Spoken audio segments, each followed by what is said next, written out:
Welcome back, everyone. Thank you for your patience as we got Congressman Pfluger on the video chat feature here. I hope in the break you had an opportunity to make some connections with other chamber members and to learn about our sponsors in our networking portion of the platform.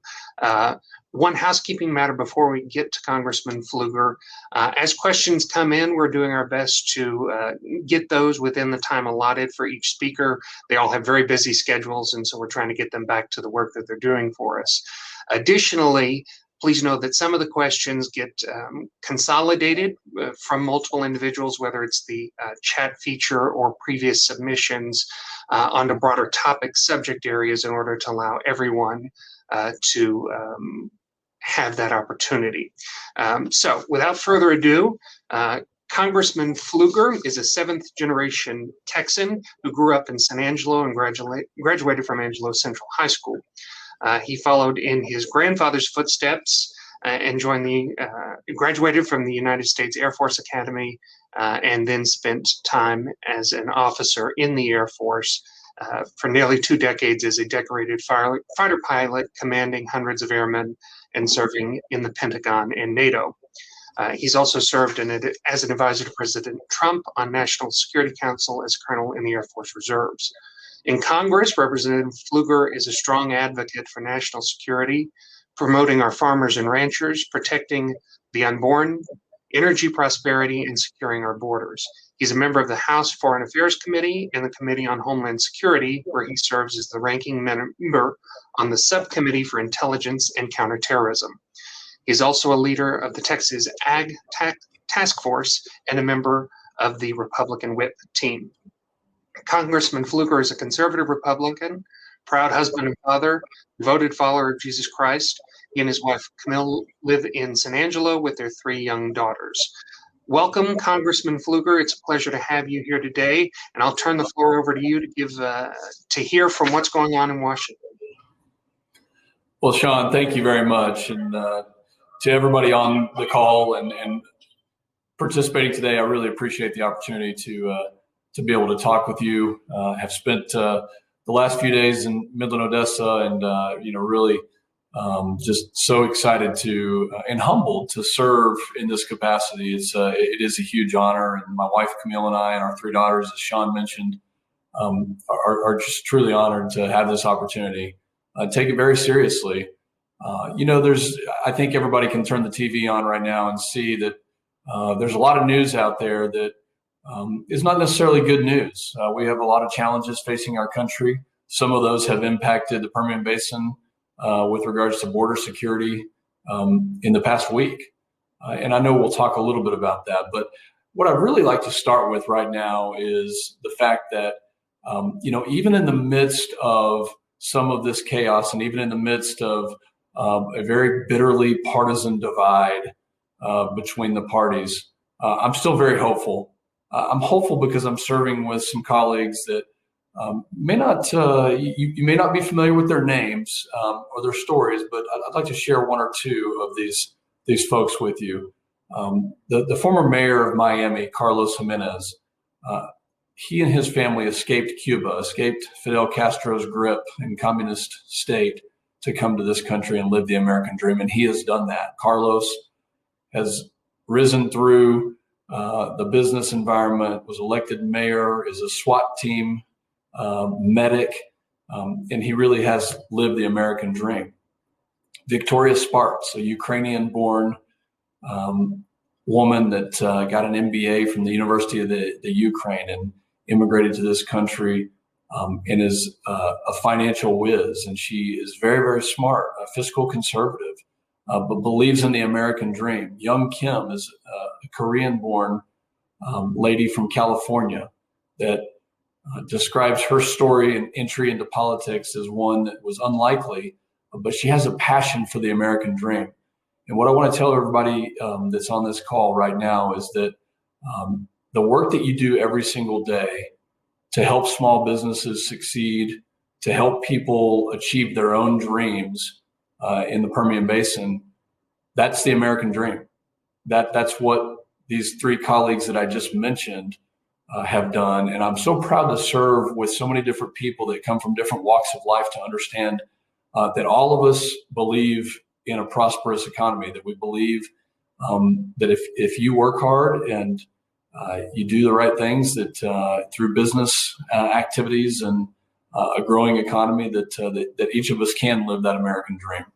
One thing that I am very concerned about is, and one of the reasons that I decided to run for U.S. Congress is because I'm passionate about energy, and energy security is national security.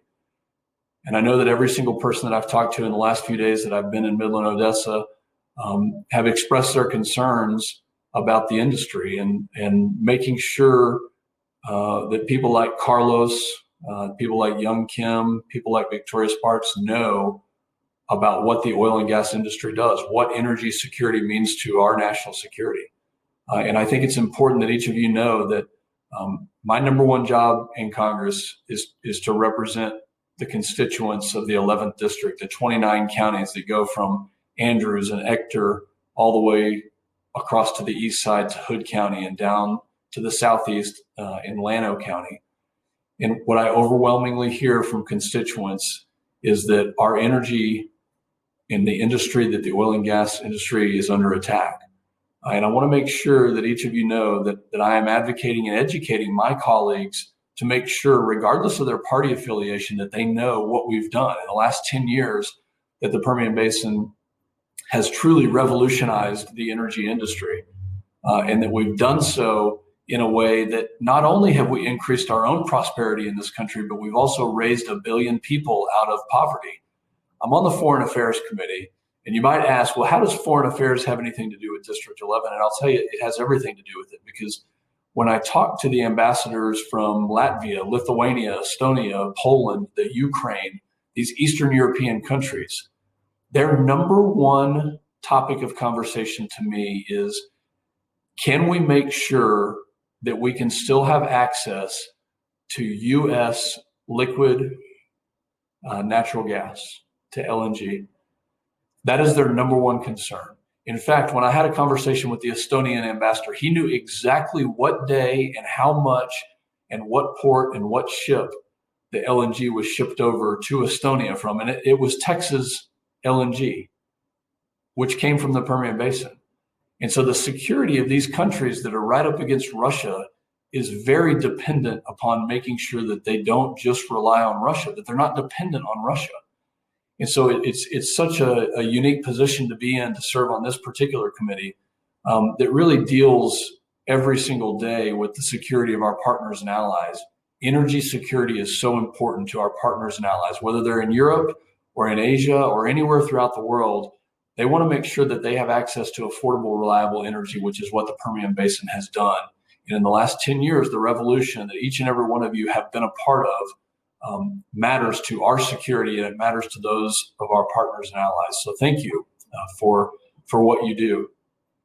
I would be remiss if I didn't talk about the situation at the border. We do have a crisis. I visited the border last Monday and went to El Paso. The facilities are overflowing.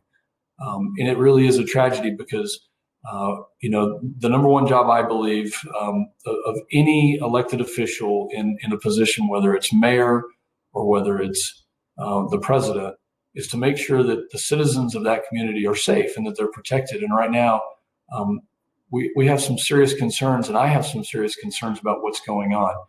This affected us in the Permian Basin because overnight, a week and a half ago on Sunday, the Department of Health and Human Services and the Department of Homeland Security made the decision, without contacting Mayor Payton or Mayor Hoven, Judge Terry Johnson, Judge Debbie Hayes, or myself, and with no coordination, put an emergency intake facility in Midland County. And this is obviously very concerning. The lack of transparency has been very disappointing. We don't know how long that facility will be there. We do know that there are a number of children, males, 14 to 16 years old. I visited the site yesterday, and I have concerns over quite a few things. I'm happy to answer those questions, but we are demanding that there's transparency because, on the one side, we do have to keep in mind border security. It is very important. People on the terror watch list welcome in this country. On the other hand, we have received an overwhelming amount of emails and calls from people in the community, both in Midland and in Odessa, asking what we can do, ranging from providing clothing and food and things of that nature to actually providing pastoral care and counseling and the ability to have religious services, especially as Easter is approaching.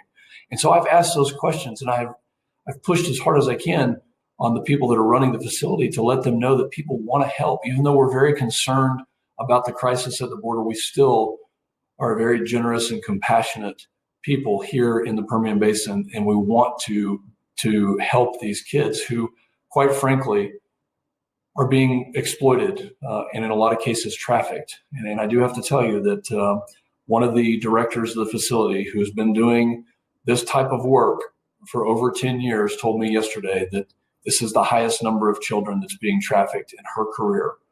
That's shocking to, I think, all of us, but it's not a surprise because of some of the policies that have been put in place. And look, I don't want to make this a partisan discussion, but I think everybody needs to hear it from me that we are demanding answers, that your mayors, your judges are doing a wonderful job. Representative Landgraf, Speaker Craddock are also doing a wonderful job asking these hard questions, working with the governor to make sure that we can be safe in our own communities.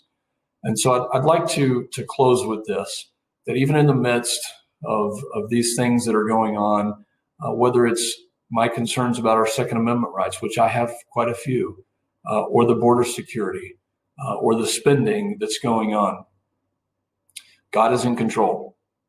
I believe that with all of my heart, and we are going through some challenging times. I'm impressed with my colleagues, those that I mentioned and many more that I didn't mention, because I see in these people good, earnest desire to serve, not self-aggrandizement or glory, but a real passion to serve and to be a part of something where we can represent each of our own individual districts and make this country as strong as ever. And even though we're going through some challenging times right now, I do believe that for whatever reason we're having to go through this walk right now, that on the other side of it, we are going to emerge stronger. But that it makes me feel even better about it, because I know that every single one of you on this call are helping your community. And just last night, I visited a home in Odessa where there were hundreds of volunteers who, through the snowstorm, had given their time to provide 1,500 plus meals and blankets to nursing homes, and checking on folks for welfare checks to make sure that people were okay. That's happening every day. And while I got a chance to visit 100 or so folks last night that did that, I know that each of you do that every single day. And I'd like to say thank you from the bottom of my heart. Sean, with that, I'm going to pause to take questions. And I sincerely thank you for letting me be part of this today. Thank you so much for your time and patching in with us today, Congressman Pfluger. Just so you know, from a logistical standpoint, due to some technical difficulties, I'm going to go back on. Sean, if you can relay this, I'm sorry, I'm unable to hear you. If you don't mind relaying. Yeah, if you'll give me 1 second.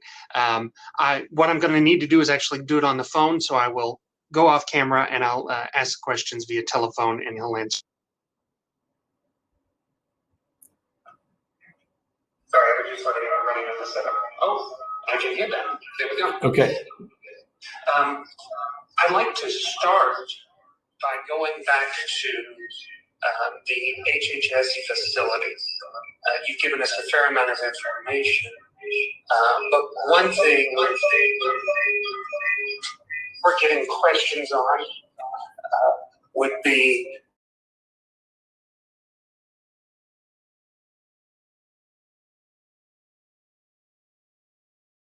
number one question to Human Services.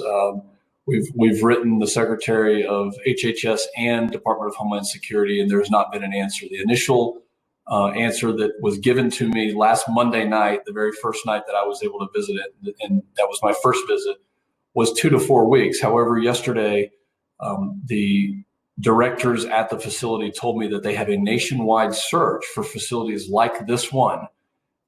We're aware of another facility that's opening or in the process of opening in Pecos, also in Dallas. They said they've looked throughout Texas and the nation. And so I have a hard time believing that 2 to 4 weeks is the timeline if we're in the process, HHS is in the process of looking for other facilities.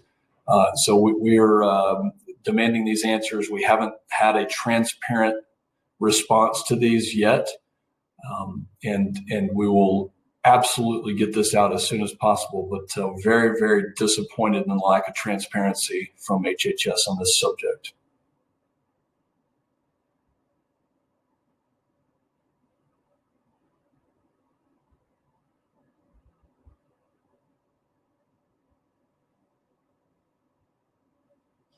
Congressman, is there any information as to how many children that this facility can hold? Yes, the facility has the capability to hold up to 700 kids. And as of now, the number is somewhere in the 350 to 370 range. That's a changing number. It's a dynamic number. Of that number, the positive cases of COVID have remained between about 10 to 12%. Yesterday, I think it was at 38. Now, one of the questions that I asked, Sean, was, of these, these children that have COVID, have any of them had to go to the hospital because of COVID? And the answer to that was no. They have had 3 children who went to the hospital for other issues. And I said, well, who is paying for that? It is the Office of Refugee Resettlement that's within Health and Human Services that is paying for that. And so I was very concerned that, number one, that any cost would be the burden of the local community, which they have told me is not the case. We are still waiting for that answer in writing. That was a verbal answer. And the other piece of it is we also wanted to make sure that the folks who were there, the Red Cross and the HHS personnel and other people who are inside the facility that are working there and are in contact with children who do have a positive test for COVID, that they don't spread that to the community. And so they are testing the personnel, but it's not at the frequency that I would like. And I've asked them to test every single day when they go in and out of the facility. Having been able to visit that facility, do you have any other particular concerns related to the security and the neighborhood in that area, or treatment of these individuals that come to mind that you could give us more information on? Well, the treatment of the children is good. The children looked healthy, and they're receiving meals, and they have time to do recreational activities. I do have concerns about the security, and I've asked to see their written report of the recommendations that the Federal Protective Service officers who are guarding the exterior of the facility have made, and whether or not they've implemented those recommendations. I'm also aware that the governor is working directly with the sheriff's office in order to provide some additional funding from the state of Texas to augment those officers. So I do have concerns. They are in the process of putting up a fence, and that would be step one. And then step two is that they would put a protective covering so that nobody could look in. They haven't had any security incidents yet. I know that they're taking it seriously, but the rapid manner in which this was put together, in my opinion, had some vulnerabilities associated with it. We want to make sure that those are buttoned up and that the facility is secure. And we're going to keep asking these questions until we get a valid, transparent, and accurate response. Congressman, thank you for those answers and those questions and your time here today. I'm going to go ahead and end the call and go back to video in order to transition to a next speaker. But thank you very much for your time and your service to the Texas 11th District. Sean, thank you. And to everybody on the call, thank you for what you do for your community to make it more prosperous, stronger, and to work together. We're very fortunate for each and every one of you, and I look forward to meeting in person soon, but so glad that you were able to put this virtual event on. Thank you for having me. Thank you very much again, Congressman. At this time, we'll take a very short break to get Senator Pfluger into the chat, and then we'll be back. Again, the networking opportunities are still available on the left-hand side of your screen. Thank you.